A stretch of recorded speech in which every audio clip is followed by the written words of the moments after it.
आज के इस वीडियो में हम उस महिला की बात करेंगे जिसने अपने हुनर और हौसले से पूरी दुनिया में भारत का नाम रोशन कर दिया। दोस्तों, हम बात कर रहे हैं स्पेस में जाने वाली पहली भारतीय महिला की, जिसका नाम है कल्पना चावला। कल्पना चावला का सपना था कि वो इतनी लंबी उड़ान भरे कि आसमान भी छोटा पड़ जाए। कल्पना चावला की कहानी आज लाखों लोगों के लिए प्रेरणा बन चुकी है। कल्पना चावला का जन्म 17 मार्च सन 1962 को हरियाणा के करनाल में हुआ था। कल्पना चावला के पिता का नाम बनारसी लाल चावला है और इनकी मां का नाम संजोती चावला है। कल्पना चावला अपने 4 भाई बहनों में सबसे छोटी थी। कल्पना चावला ने अपनी प्राथमिक शिक्षा टैगोर बाल निकेतन स्कूल से पूरी की थी। इसके बाद साल 1976 में कल्पना ने इंजीनियरिंग कॉलेज से एरोनॉटिकल इंजीनियरिंग में बैचलर की डिग्री प्राप्त की और उस समय एरोनॉटिकल इंजीनियरिंग करने वाली वो अकेली महिला थी। जिसके बाद कल्पना चावला ने सन 1982 में यूनिवर्सिटी ऑफ टेक्सास अमेरिका से एरोस्पेस इंजीनियरिंग में मास्टर की डिग्री प्राप्त की और मास्टर डिग्री करते समय ही कल्पना चावला की मुलाकात जीन पियर हैरिसन से हुई और साल 1983 में कल्पना ने जीन पियर से शादी कर ली।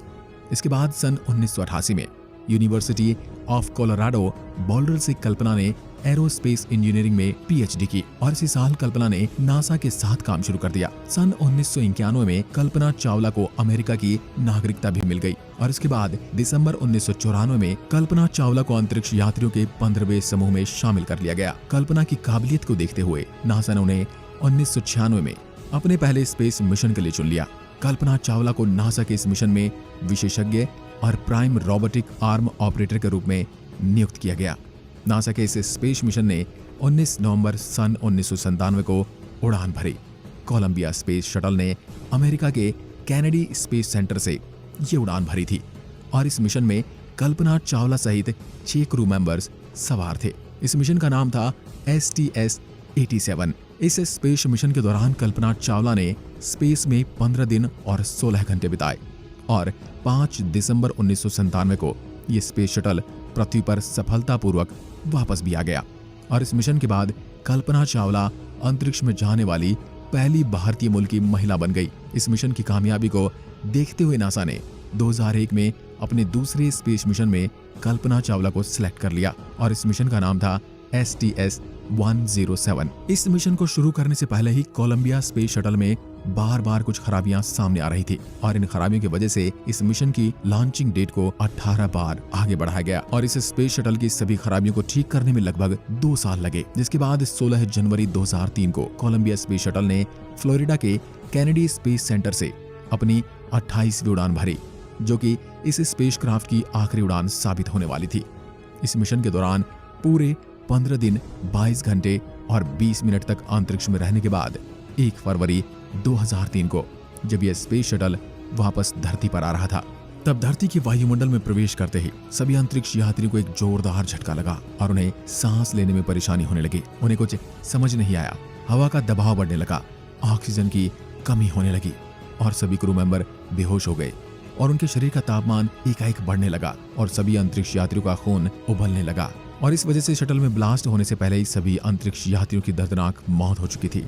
स्पेसक्राफ्ट आउट ऑफ कंट्रोल हो गया और वायुमंडल की गैस तेजी से स्पेसक्राफ्ट में घुसने लगी और स्पेस शटल पर बहुत ज्यादा दबाव बढ़ने लगा और उसके बाद धरती से लगभग 63 किलोमीटर की दूरी पर स्पेस शटल में आग लग गई और यह धुएं के बादल में बदल गया और इस दुर्घटना के कुछ सालों तक नासा को ये पता ही नहीं चल पाया कि इस दुर्घटना के पीछे वजह क्या थी। सभी को यही लगता रहा कि शायद क्रू मेंबर से कोई गलती हुई होगी, लेकिन नासा ने इस मामले की बहुत बारीकी से जांच शुरू कर दी और उसके बाद जो बात सामने आई उसने सबको हैरान कर दिया। नासा की जांच में ये पता चला कि इस हादसे की वजह इंसुलेशन फोम था। इस इंसुलेशन फोम को समझने के लिए हम स्पेस शटल में इस्तेमाल होने वाली कुछ चीजों को समझते हैं, जिसमें हमें समझ में आएगा कि इंसुलेशन फोम है क्या। जिससे स्पेस शटल में अंतरिक्ष यात्री यात्रा करते हैं उसे स्पेस में पहुंचाने के लिए रॉकेट का इस्तेमाल किया जाता है और इन रॉकेट को भी धरती से बाहर ले जाने के लिए बहुत सारे फ्यूल की जरूरत होती है।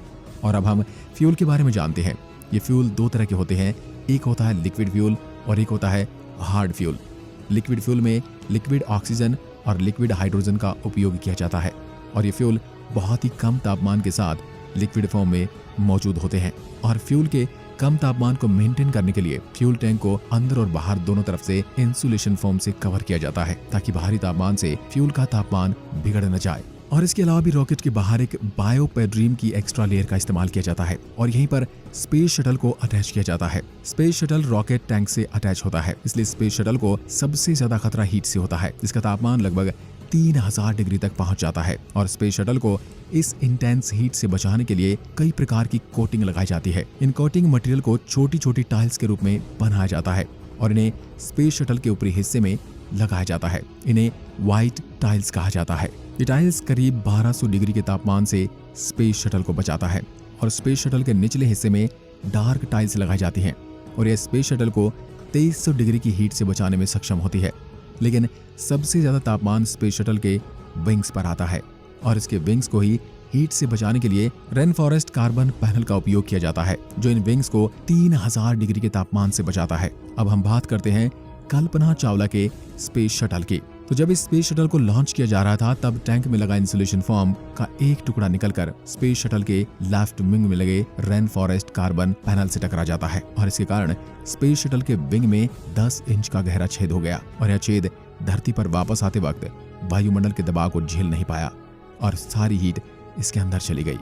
नासा के मुताबिक दुर्घटना का असली कारण यह इंसुलेशन फोम ही था और इस बात को साबित करने के लिए नासा के विशेषज्ञों ने कोलंबिया स्पेस शटल के विंग्स का एक डुप्लीकेट विंग बनाया और एक इंसुलेशन फोम का टुकड़ा तैयार किया और इस इंसुलेशन फोम के टुकड़े को लगभग 800 किलोमीटर प्रति घंटा की रफ्तार से बार बार विंग्स पर फेंक कर टेस्ट किया और इस बात को पुख्ता किया गया कि इंसुलेशन फोम के टुकड़े के विंग से टकराने से जो नुकसान हुआ यही कारण बना इस स्पेस शटल में होने वाले ब्लास्ट का।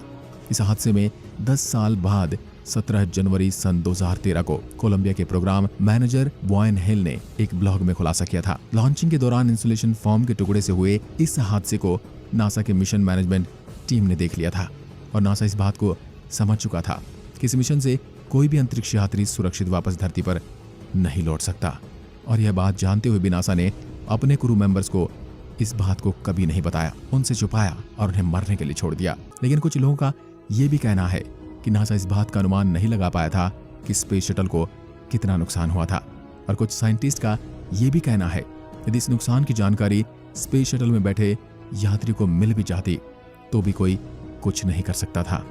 और यह भी कहा जाता है कि नासा यह नहीं चाहता था कि मिशन पर सभी अंतरिक्ष यात्री यह सुनकर परेशान हो जाएं और अपनी जिंदगी के अंतिम दिनों में ये सोच कर जिएं कि हम मरने वाले हैं। इसलिए शायद नासा ने अंतरिक्ष यात्री को ये नहीं बताया। 5 फरवरी 2003 को भारत सरकार ने कल्पना चावला के अभूतपूर्व योगदान को देखते हुए ये घोषणा की कि इसरो के जितने भी मौसम संबंधित उपग्रह स्पेस में भेजे जाएंगे उनके नाम कल्पना चावला की याद में कल्पना सैटेलाइट होंगे और इसके अलावा भी कल्पना चावला छात्रवृत्ति और कुछ अन्य चीजों में भी कल्पना चावला का नाम रखा जाएगा। और नासा ने भी कल्पना चावला के सम्मान में एक सुपर कंप्यूटर का नाम और मंगल ग्रह पर एक पहाड़ी का नाम भी कल्पना चावला के नाम पर ही रखा है। तो दोस्तों ये थी कहानी कल्पना चावला की, जो स्पेस में जाने वाली पहली भारतीय मूल की महिला बनी। कल्पना चावला आज लाखों लोगों के लिए प्रेरणा है। आज के इस वीडियो में बस इतना ही। अगर वीडियो पसंद आया तो लाइक कीजिए और ऐसे वीडियो देखने के लिए हमारे चैनल को सब्सक्राइब जरूर करें। धन्यवाद।